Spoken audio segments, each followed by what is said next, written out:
going on, guys? Welcome back to another video. As you see, I got the Camaro, but I'm not in the garage right now because I'm just looking at the wiring harness and figure out what I'm gonna need. I might as well put a whole new wiring harness in this car with the LS harness going into it. But apparently GM pin these cars differently. There's like C100, C1 200 harnesses. I think C100s were from 82 to 85, I think. But I'm gonna pull the diagram up, which I got sitting over there real quick, and go through what I'm gonna keep off of this harness so I can put it in the new harness that's gonna be in this car. And I might as well be setting up a Harley Dominator, and yeah, I'll get ready to it. Alright, so here's my harness. It's a C100, and this is for on the firewall. No, this one is. These right here are two nuts holding it. They're 3/8. You can use a deep socket of a 3/8. But this is what the charts go look like. You can find these on Google. Where you can go is thirdgen.org a lot, and there's a lot of rain now. Wonderful. Sorry about the rain, but like I said, not there. That's a 3/8. Not here, 3/8. And that you also got the harness going into the car. This part right here. Where'd it go? This part right here. Going back to your firewall. That's your wiper motor. And the rest right here, yeah, headlights. Those things.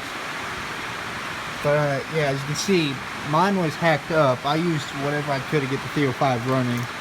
And yeah, just take a look at this. It's not pretty. So we're gonna make this right and make it run real well after the LS is in it. But like I said, I had an issue. Where's that wire at? That's the starter.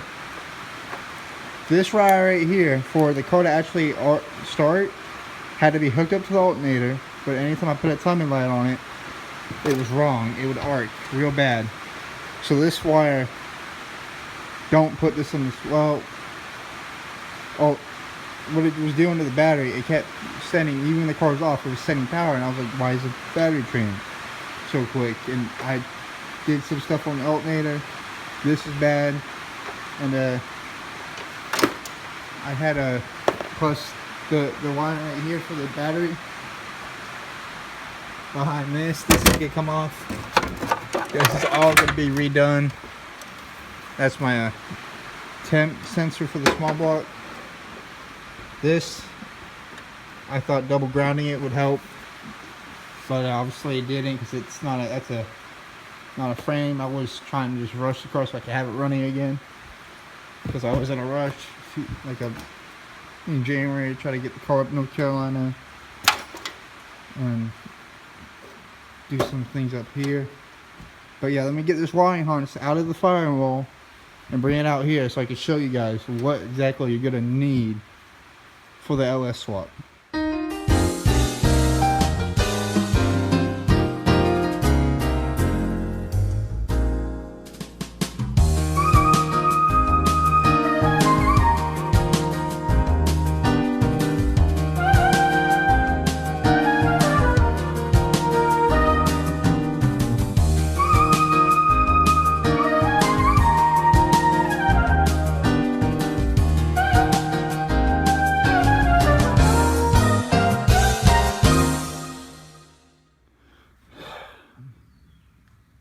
By far the most annoying thing on these early third gens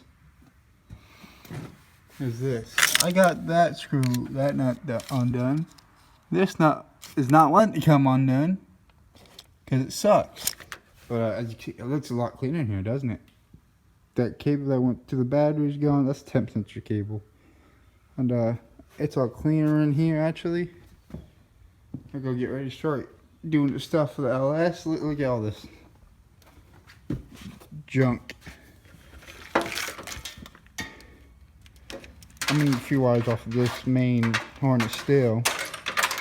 Like, this is your key signal wire right here. And some of these will get stuck on the LS motor. And now it's stuck again. Wonderful. But like I said, what the fuck? What the fuck, GM? And I don't know if these are supposed to look like that, but it will be. There's stuff I want to do because I want to put LS in this car now. It's fucking annoying. Alright, let me get this bolt and nut undone really quick. As you can see, the harness is gone. Goddamn birds. And it's time to clean this all again. Make it look pretty again. There's the harness itself. Right there. I gotta take a few wires out of there for the LS swap. But yeah, what's gonna annoy you guys the most is you're gonna have a ground right here. Ground right there, and those plastic clips that hug the harness around and everything. This, I had it cut. I don't know what it goes to. This harness was mangled when I had it. Like these little clips right here. This is for the hood latch one. But yeah. Yeah, these are the clips that are gonna hold you guys up. Right there. This, I left the wiper harness in, so that's not hurting anything right now. It'll be taken out when I start doing the inside of the car. But yeah, that's done so far. Alright, here comes the fun part of removing the whole harness out of this car. As you can see, my hands hurt, obviously. The engine harness, the front end harness is out. So none of that stuff is hooked up. I got the T-top off because guess what? I'm pulling the seats out again to pull this whole harness out. Like, damn, that cage looks good though. But I'm going to get everything cleared out for you. Show you how the harness is laid in the car right now. Then, yeah. Right, so as you can see, I got the whole thing gutted again. But yeah. So you're going to have to get the wires. Sorry about the roll cage being in the way. But, you get the wires out, you get to do here, here, here, and here. And these little clips that are along the end, right there. And plus, also, you're going to have these two grounds, here and here, and a plug-in right here for your, I think, your neutral safety switch. And also, this comes off here, and it goes up. I bet you two up into the firewall up under there. Then whatever comes out of here, I think it's for the radio and cruise control options and the climate control, which I don't have. I'm not going to put AC back on it, but of course I want my radio. I love my music. And I'm going to figure out what those wires are over there, and I'm going to try to find my stock ECU. So when I put the LS ECU in, I have the stock location, so it's not in the way, or it's nicely tucked away nicely. Alright, as you guys can see, hopefully, I'm taking this all out. Sorry about all the rain. And disconnecting the harness and everything, because I ran it through and it goes right through here. It goes up above this fuse box, and there's this little screw right here you gotta take care of, because this car is getting a new harness, remember? And because I think this one's burnt up. And being a Crossfire car, this had a lot more problems. And the 82 through 30, 84 had problems, I heard. So I say, you know what, to go on LS, might as well put a whole new harness in the car. And this might fall on my face. Okay, no, nothing's falling yet. Oh, I heard something fall over there.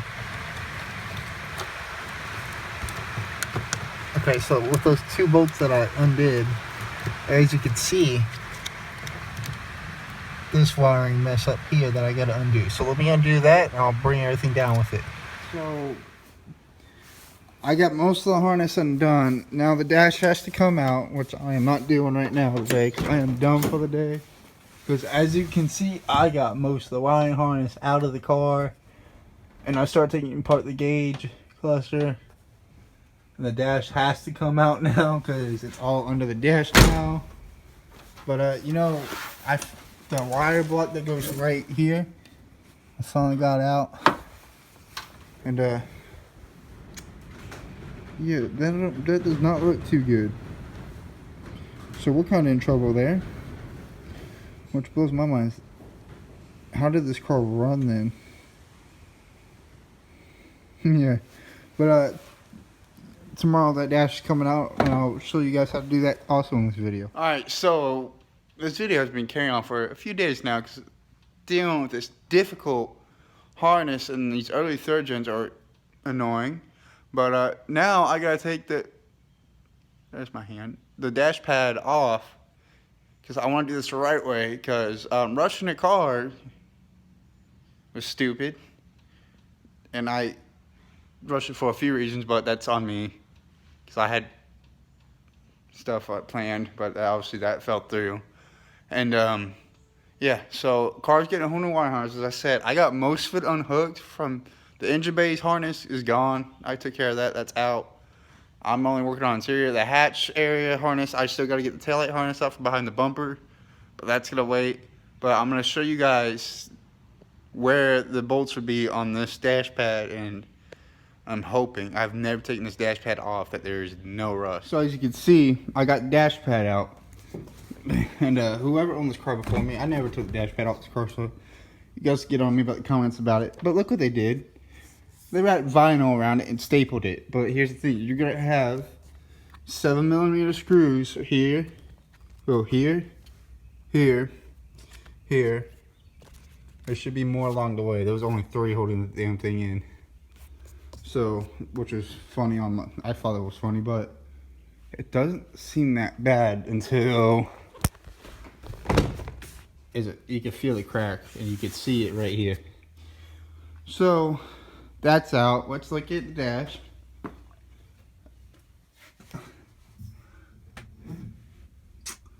It doesn't seem that bad except for the big crack right there. So yeah, this is fun. Car's being done right. Alright guys, that's gonna be it for today's video because I honestly, with having to go to work and back and having very little time to mess with the car that's out there right now, I'm gonna pull the dash out in a separate video, go over how to do that. Yeah, I did the dash pad this video, and the reason why is I'm pulling the dash because the harness is back there too. I need to get the whole harness out of the car and just rewire the car, put the LS in, and just send it down a drag strip, see what it does. But thanks for watching. Subscribe if you want more, and like.